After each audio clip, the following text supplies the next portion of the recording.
Hi everyone, it's Kate here for a review-ish of Middlemarch. I am basically really intimidated to do a review, so I thought I would talk about the plot a little bit and then tell you about my 5 favorite characters from the book, and that is my way that I will talk about what I thought of Middlemarch. So I ended up purchasing, I was borrowing my dad's copy, but I had some Christmas money, so I purchased this beautiful, beautiful Penguin Classics Deluxe edition. And it has kind of a map on a hand here, and then with gold foil it has the title and the author's name and a foreword by Rebecca Mead, who also wrote My Life in Middlemarch, and French flaps and deckled edges, which I love, but I know not everybody does like them. So I absolutely love this copy, and it's great to buy a really beautiful copy of a book that you love. And the foreword by Rebecca Mead I really enjoyed. She talked about how people will come up to her and say, "Oh, I don't have time to read Middlemarch." And she says basically that's an excuse, and you should think of it not necessarily as something that you have to kind of rush through in 2 weeks or something, but think of it as a long-term project. Kind of even you could do a year of Middlemarch, because when it was published over the course of 8 volumes, and that was coming out over the course of a year. So I think now we kind of have this different concept of how you read a book, but the way she's talking about is this really slow burning way to read it and to really take it in and to get to know those characters. And Middlemarch is basically the story of different people in a town, and just the different things that happen in their life and the ways that they are all affected. And there's politics, and there's love, there's secrets, there's a lot about money and class and women relating to men, men relating to women. So there's industrialization a little bit, and so there's just lots to talk about in this. And I will link Victoria over at A Hermit's Progress. She talked about it in a wrap-up that she did, and did kind of an extensive couple minutes talking about it and the context that it was, and was just very eloquent about that. So I'll link that down below if you're more interested to hear about the context. But now I'd like to tell you about my 5 favorite characters from this book. The first character is Dorothea Brooke, and she is kind of the main character of the story. In the beginning, she has all of these high, kind of lofty goals and ideals. She's definitely an idealist for her life and for what her marriage will be like. She marries a significantly older man who is a scholar, Edward Casaubon, and she has all these high ideals for what her marriage and her life will be like, and somewhat unrealistic goals. And she is a very, very intense character with lots of emotions that she doesn't even completely understand all the time, and she really internalizes her emotions. And I really liked her because she reminded me a lot of Anne Elliot, and just kind of, she, you know, has all those emotions, but towards the end she's a very steady character and steadfast character. And I appreciate someone who really thinks before they speak. And I just really, really appreciated kind of the slowness about her character and how you couldn't always exactly tell what she was feeling. I thought she was a really unique character. Then my second favorite character is Mary Garth. And Mary Garth is a no-nonsense type of girl. She's very common sense, she's very plain-spoken, and then besides that, she's also very steadfast. She is in love with Fred Vincey, but knows that at the beginning of the book he is not ready to marry her, and she tells him that. She doesn't lead him on, and she says, "I cannot marry you, you know, you're like this, you have this about you, you have this about you," and she just tells it like it is. And I really appreciate that, because there are other characters in the book that are somewhat deceitful and aren't transparent like Mary is, and it's really refreshing to see that in a character. And she's extremely hardworking, she's very humble, she's not too good for any occupation, which is really nice to see a character that doesn't have any airs about them. The next character, my third favorite character, is Tertius Lydgate.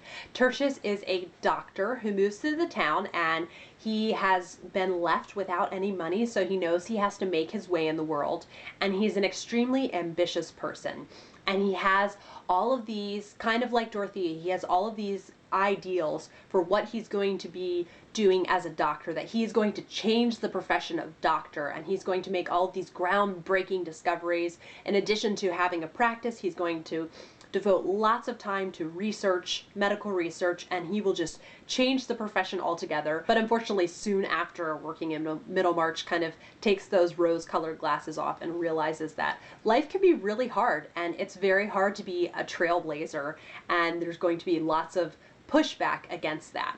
He is a extremely perceptive person and can really tell how people are feeling, but he is also somewhat conceited, so he doesn't always care if someone is upset, and you see that a lot in his marriage. There's lots of wrongs on each side in his marriage. You know, he's conceited, but so is his wife, and lots of miscommunications, and it's really painful to see sometimes, because you see how he really wants to take care of his family, but there's lots of pushback from his wife because of all of these unrealistic expectations that she herself had. So they both have these unrealistic expectations that need to be altered. And another element, unfortunately, of Tertius Legate is that he's easily swayed. So, like I said, there's all that conflict in his marriage, and then he's just really scared of disappointing his wife. And he is scared of disappointing other people, and there are certain instances, politically and professionally, where he is too easily swayed. And then my fourth favorite character is Will Ladislaw. Will Ladislaw is a young artist who, soon after meeting his cousin's fiance and then wife, falls madly and hopelessly in love with her. But what I love about Will Ladislaw is he is principled, and he knows that it would be so very wrong to go after his cousin's wife. That's one thing that really bothers me in some novels, is you see this horrible husband that someone has. They're made to look very one-dimensional, and then the wife escapes him, you know, and leaves her husband, and there's just no consideration for the hurt that's been done to the spouse that they left. And so I really appreciate that about Will Ladislaw. He deeply, deeply loves Dorothea, but he knows that it would be wrong to go after her. And then in addition to that, he's very, very passionate, and you see this with when he talks about art with Dorothea, and he just has so many feelings and opinions about art and the way that art should be and the way that people should view art. And he is also an outsider. He's, you know, kind of the underdog in the story, and so it's neat to see him kind of deciding what he's going to do with his life and how he'll make his way in the world. It's really, you know, he's a different character that stands out to me from the other characters. And then he's also very moody and proud, but he's also incredibly charismatic. People really enjoy being around him. People are drawn to him. He's very interesting to be around. And those are the things that make him unique. And then my fifth favorite character is Fred Vincey. It was really interesting to read Middlemarch as I was finishing up The Way We Live Now by Anthony Trollope, because at the beginning of the story, Fred Vincey is very similar to Felix Carberry. They're both kind of scoundrels, I would say. But by the end of the story, Felix Carberry and Fred Vincey could not be more polar opposites. So Fred, he's very spoiled and privileged, just like Felix Carberry was. But he is also willing to change for the woman that he loves. So he's in love with Mary Garth, the character I talked about earlier, and he loves her so much, and he's willing to kind of grow up in order that she will marry him. He is sincere, and he has so much potential. When he's feeling lazy, he can really goof up, but when he works hard, he can really make the most of a situation. And he also pouts like a toddler when Mary won't give in and says, you know, there are these things about you that you really need to change. I cannot be with you until those things change. And he really does pout, but he grows up so much in this story. It's really refreshing to see a character that really grows and changes and is not the same person at the beginning of the story that they are by the end of the story. And these characters that George Eliot puts, I think it's really neat because you see all of their strengths and these really great qualities they have about them, but then you also see these really kind of pitfalls in their characters that they have that really cause them to goof up some and have miscommunications and really big mistakes in their life. And a really good quote from George Eliot in Middlemarch that I think kind of sums up with what she thinks about characters and how they grow and how everything affects us is, "Our deeds still travel with us from afar, and what we have been makes us what we are." So I definitely did get some good out of reading this book. I'll be honest, the politics among the church and also about just the different aspects of the medical profession really honestly bored me to tears. That made it really hard for me. So I wish there was a lot less of that and just a lot more of the relationships and the characters. But I'm definitely glad that I read it, and I only didn't give it 5 stars because the politics just kind of knocked it down for me. For more historically focused people, I think that would really be really interesting to them.